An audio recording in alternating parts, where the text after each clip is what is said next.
Signore, signori motociclisti, studenti e autorità, vi do il benvenuto a nome della Motostaffetta Friulana al nono meeting delle motostaffette del Friuli Venezia Giulia.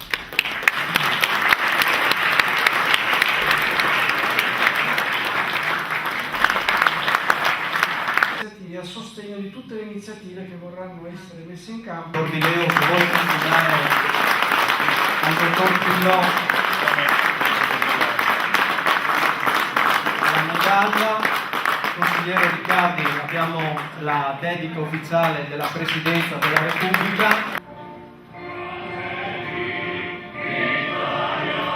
Dei posti di terapia intensiva, che sono pochi, che costano.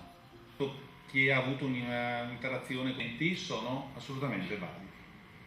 Ovviamente andiamo anche alle piste di Sella Nevea, torna giù il gancio, il tecnico del Soccorso Alpino mi connette, la responsabilità è sua perché è ovviamente una manovra estremamente pericolosa. Andiamo a Noianza fino. Sulle due ruote, sulle 124, sulle biciclette 250. Quindi noi siamo in moto, caschiamo,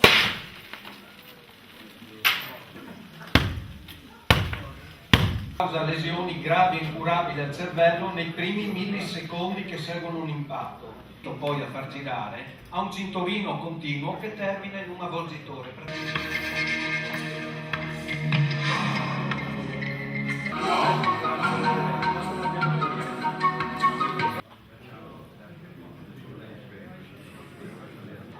Ed esercita la stessa funzione del cuoio cappelluto che avvolge la testa. Siete stati un uditorio davvero attento. Se qualcuno ha qualche domanda a cui possiamo rispondere, siamo qui a disposizione, altrimenti ringrazio veramente tutto l'Istituto Cecconi per la disponibilità e per l'accoglienza quest'oggi. Grazie.